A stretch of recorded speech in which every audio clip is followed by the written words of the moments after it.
ছিলেন।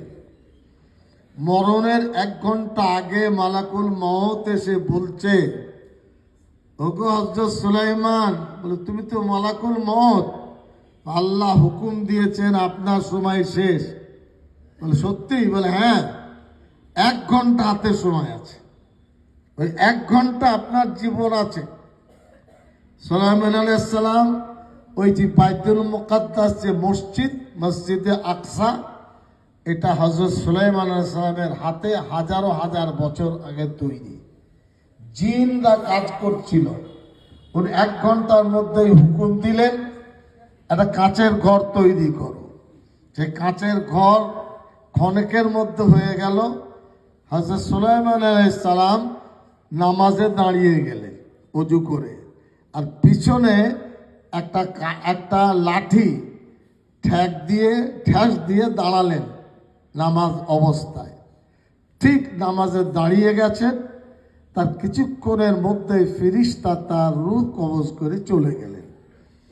যারা কাজ করছিলেন তারা তো দেখছেন সুলাইমান আলাইহিস সালাম মসজিদে নামাজ পড়ছেন, কাজে ফাঁকি দেওয়া যাবে না। এই করতে করতে হঠাৎ একদিন সুলাইমান আলাইহিস সালাম সে লাঠি ঠ্যাস দিয়ে ছিলেন, কিন্তু পড়ে গেলেন। যখনই পড়ে গেলেন, সাথীরা বুঝলেন, বিশেষভাবে জিন কাজ করছিল, তারা কথা শুনত।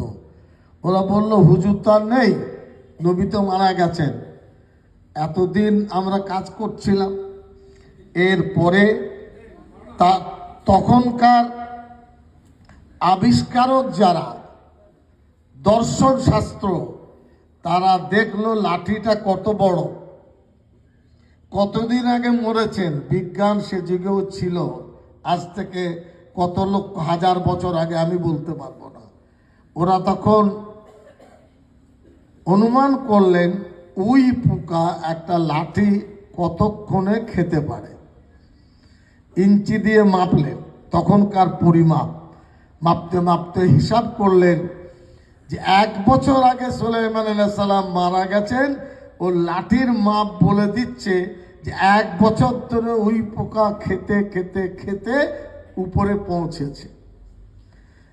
আমাদের দয়ার নবী সাইয়্যিদানা মুহাম্মদ সাল্লাল্লাহু আলাইহি ওয়াসাল্লাম, জিবরাইল আমিন এসেছেন, সালাম দিয়েছেন, উত্তর দিয়েছেন, বললেন, ওগো আল্লাহর নবী, মালাকুল মউত এসেছেন আপনার কাছে, আপনাকে সালাম জানাচ্ছেন। নবীজি সাল্লাল্লাহু আলাইহি সাল্লাম উত্তর দিলেন, জিবরাইলকে বললেন, জিবরাইল, দ্বীন-এ ইসলামের কি হবে আমি চলে যাওয়ার পরে? আল্লাহ যে দ্বীন ইসলাম পাঠিয়েছেন তার ভবিষ্যৎ কি?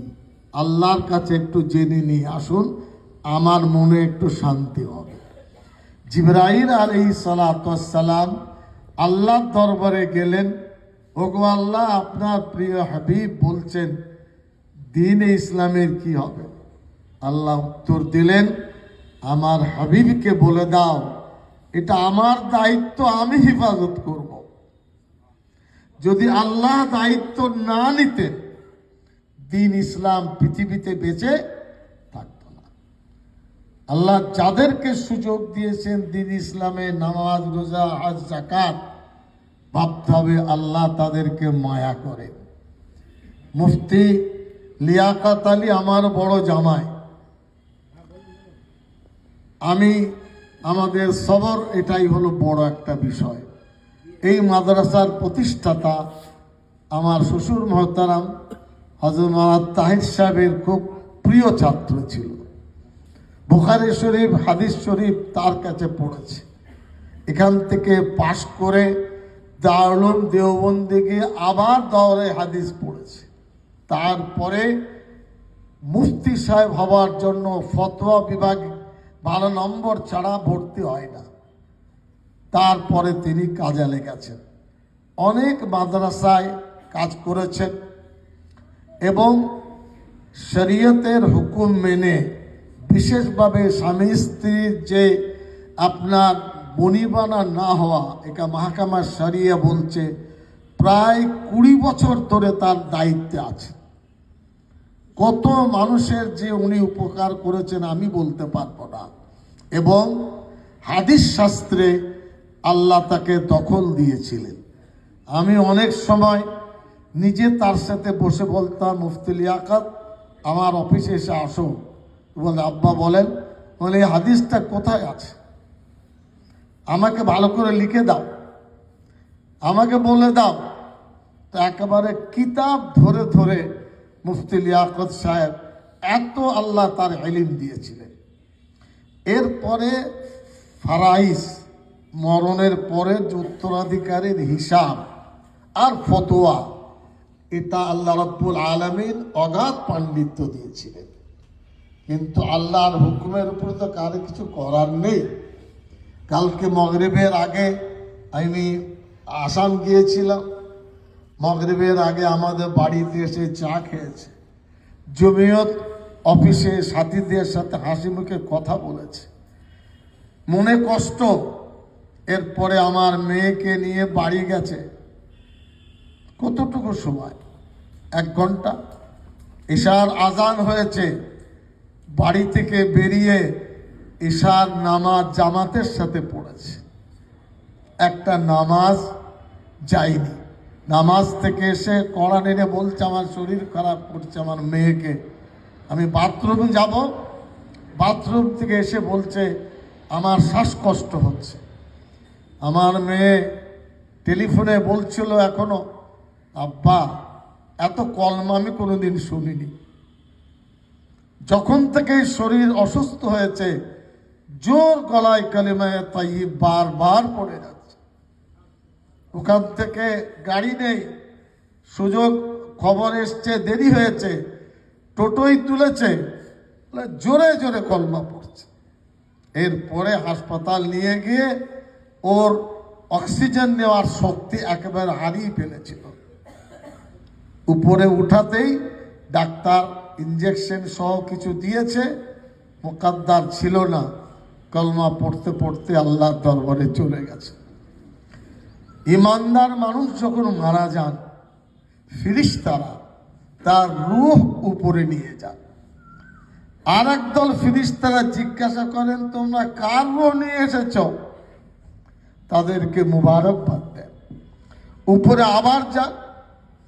আল্লাহ রাব্বুল আলামিন মুমিন মুসলমানের রূহকে এক জায়গায় রেখেছেন। দেহ পচে যাবে, রূহ কিন্তু পচবে না। এটাও মাথায় রাখবেন। মুর্দারা শুনতে পায় যখনই দাফন হয়ে যাবে, তো অনেক মুর্দার সাথে দেখা হবে। তারা বলবে, আমার আত্মীয় স্বজন কেমন আছে, কি অবস্থায় তারা তাদের ছেড়ে এসেছ? মুর্দা তখন বলবে, এই হয়েছে, তাই হয়েছে, ওই হয়েছে। এই জন্য ভাববেন না শরীরের পচন আছে, রূহ এবং আত্মা জিন্দা আছে। মানুষ যখন দোয়াখানি করে, তেলাওয়াত করে, তসবিহ করে বা দান খায়রাত করে নিয়ত করলে আপনার আব্বা আম্মা মরহুমের কাছে সেটা পৌঁছে যাবে। ফেরেশতারা বলবেন, তোমার অমুক আত্মীয় আজকে তোমার নামে এই সওয়াব পাঠিয়েছে। মুর্দারা তাতে খুশি হয়। আর যখন গুনার ব্যাপারে খবর দেন ফেরেশতারা, মুর্দারা কষ্ট পান, নারাজ হন। এটা কোনো গল্পের কথা নয়। এই কারণে মানুষ ভুল করলে আপনারা মাফ করে দেবেন। তার 3টি মেয়ে, 2টি ছেলে। আল্লাহ রাব্বুল আলামিন আমার মেয়ে সহ তাদেরকে সবরে জমিল দান করুন। সবর হলো খুব কঠিন, অসাধ্য সাধন। মানে তেতো পিল বা খাবার যেমন খেতে কষ্ট হয়, সবর করা তেমনি কষ্ট, বিচ্যুত হয়।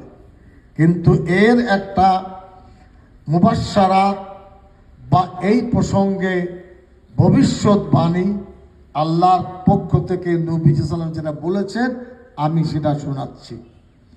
হাদিস শরীফে আছে, কিয়ামতের দিনে হিসাব নিকাশের আগে ফেরেশতারা আওয়াজ দেবেন আল্লাহর পক্ষ থেকে, কে কে সবর করেছ দুনিয়ায়, সে সবর তো ওই মাপে আসতে হবে। এমন কান্নাকাটি করলেন দুনিয়া অচল হয়ে গেল না, আল্লাহ নিয়েছেন তার আমানতকে। আমার জামাই ছিলেন ঠিক, আল্লাহর ইচ্ছা। এরপরে আল্লাহ হুকুম দেবেন, যাও তোমরা জান্নাতে চলে যাও। ফেরেশতারা বলবেন এখনো হিসাব নিকাশ শুরু হয়নি, এদের ওজন নামা ওজন আমল নামা ওজন হয়নি, তোমার আবার জান্নাতে যাচ্ছ? বলে আমরা সবর করেছি আর আল্লাহ রব্বুল আলামিন আমাদের খুশখবরি দিয়েছেন, যাও সোজা জান্নাতে চলে যাও। এই কারণে বিপদে ধৈর্য ধরবেন, সবরের দোয়া করবেন। কোরআনে মাজিদে আল্লাহ বলেছেন ইন্নাল্লাহা মাআস সাবিরিন। একটা ছোট দোয়া মনে করিয়ে দিচ্ছি, আল্লাহুম্মা গফির লাহু ওয়ারহামহু। খুব সহজ, আল্লাহুম্মা গফির লাহু, যার নিয়তে করবেন ওগো আল্লাহ ক্ষমা করে দেন, মাফ করে দেন। এটা যদি সবাই সবার জন্য বলেন, কার দোয়া কোথায় আল্লাহ কবুল করবেন? কেউ?